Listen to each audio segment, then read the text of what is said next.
Hi everybody, this is Julia and I'm back with part 2 of my mini coloring class featuring this digital stamp by Bloobel Designs. And if you have missed part 1, I will have a link in the video description below and on this video where I colored this image using Copic markers. Today I want to use my Inktense pencils and not a water brush but a blender pen, simply because I wanted to challenge myself to this technique. I have started by laying down just the tiniest bit of color with my Inktense pencils, and I used a very light hand doing so because I didn't want any pigment to get stuck on the watercolor paper. And then I used my blender pen to blend this color out. And I'm only putting down the color on the paper for this very first layer.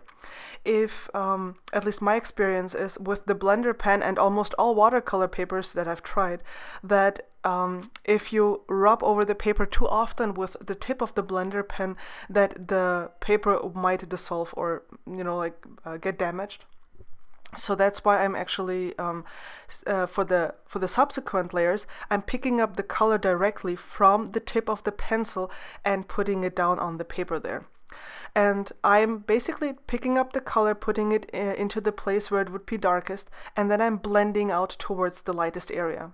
And if I find that there is too much pigment on my blender pen, I'm cleaning it off to the side on a scrap piece of paper so that I can blend towards white, so towards the lightest color. If you're not using a blender pen, which you absolutely don't have to, you can use a regular brush, a water brush or just a regular old brush, and pick up the color directly from the marker.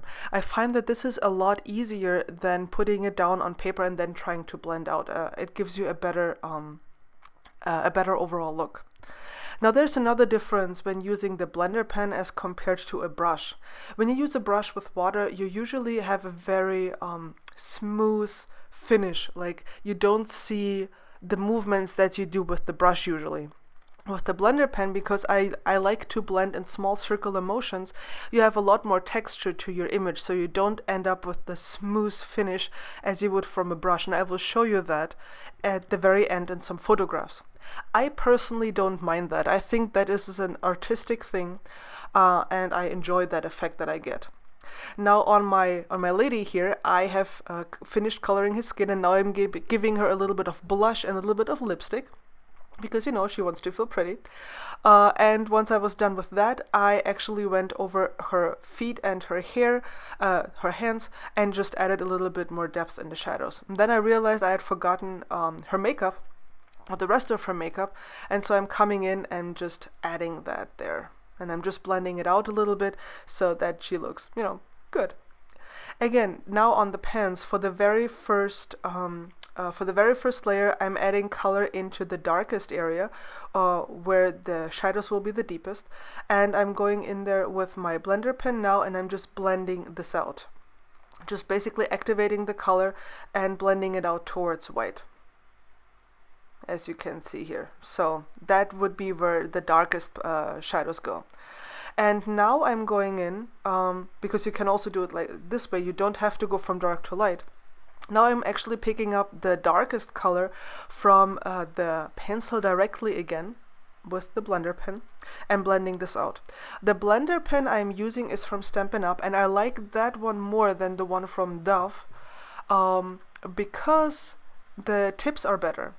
With the Dove blender pen, I find that the tips, I don't know, they don't stay, I don't want to say sharp, but they don't stay like in their fine tip.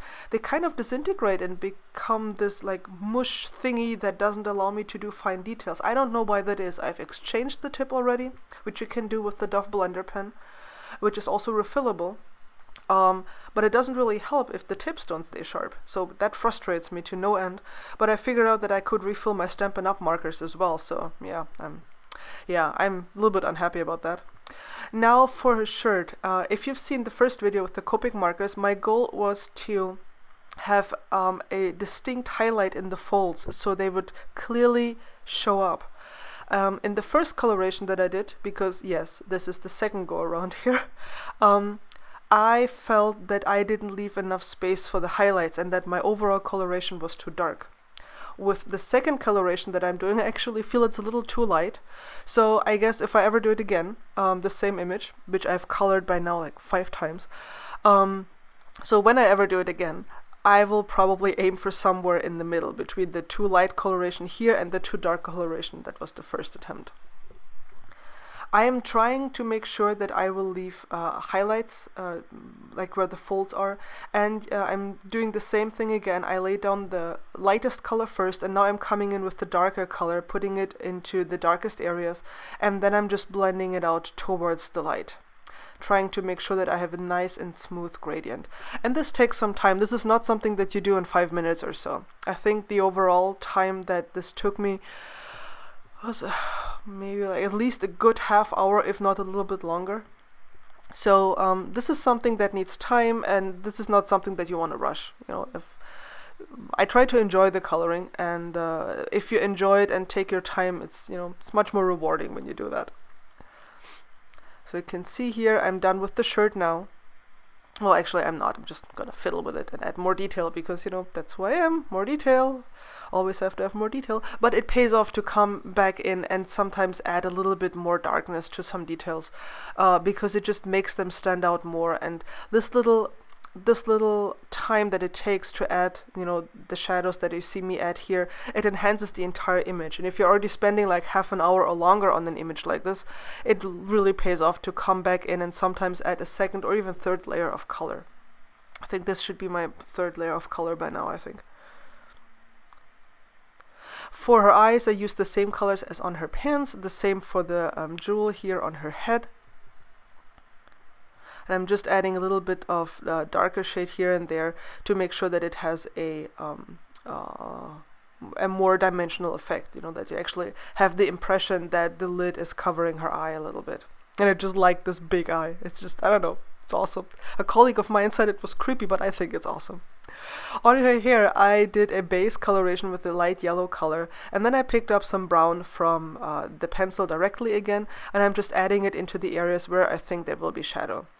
Once more, I'm not entirely happy with the way I did her hair, but, you know, there's always room for improvement. If I decide to color this image again, this is definitely something I need to work on. Because I was not happy that I wasn't able to do like tiny wisps of hair and make this look more awesome.